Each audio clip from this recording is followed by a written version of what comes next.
Bonjour. L'engagement physiologique va permettre de développer et d'étendre la force de conviction. Comprenons tout d'abord comment fonctionne notre physiologie. Notre volonté, nos pensées, nos idées sont situées dans notre cortex préfrontal, en périphérie de notre cerveau.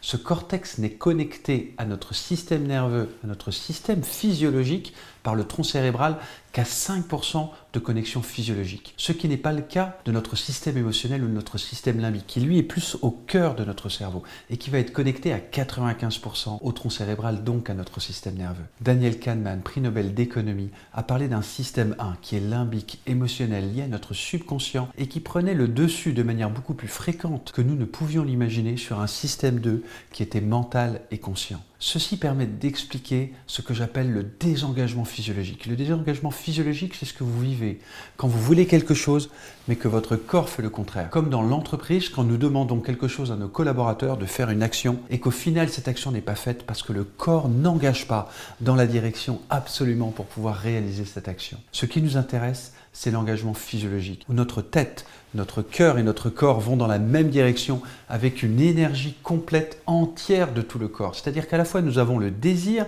nous avons l'envie, nous avons la volonté et aussi nous avons cette détermination et cette persévérance corporelle pour pouvoir l'atteindre. Ça va faire la différence en termes de conviction. Autant le désengagement est lié à un manque de conviction, autant l'engagement physiologique va permettre de développer une force de conviction interne et permettre de faire évoluer la personnalité en profondeur. Je vous invite maintenant à découvrir cette courte séquence vidéo du film Human. Vous allez voir un cas extrême de personnalité qui évolue en termes de conviction, voire même de ce en quoi la personne croit. Merci.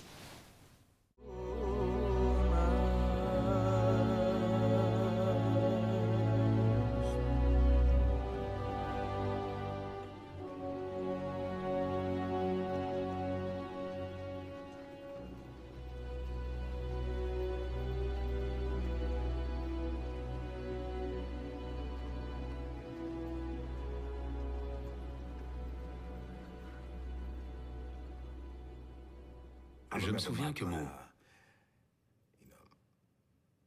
beau-père me battait. Il me battait avec des rallonges électriques, avec des cintres, des bouts de bois et toutes sortes de trucs. Et après chaque raclée, il me disait, « Tu sais, je souffre plus que toi. Je fais ça parce que je t'aime. » On peut dire qu'il m'a donné une fausse idée de ce qu'était l'amour. Pendant des années, j'ai cru que l'amour était censé faire mal. Et j'ai fait mal à tous les gens que j'aimais. Je mesurais mon amour en fonction de la douleur que l'autre pouvait supporter. Et ce n'est qu'en arrivant en prison, dans un environnement dénué de tout amour, que j'ai commencé à comprendre ce qu'était l'amour et ce qui ne l'était pas.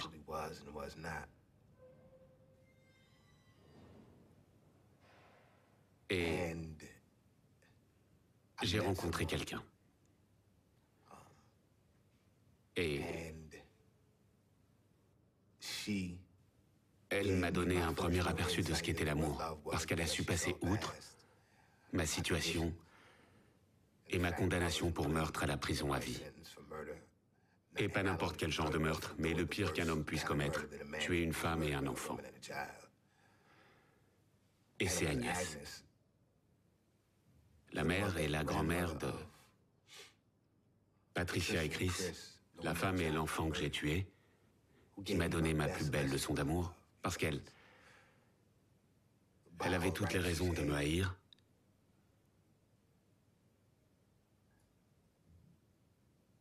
Mais elle ne l'a pas fait. Et au fil du temps, le chemin parcouru ensemble a été une expérience extraordinaire. Elle m'a donné de l'amour. Et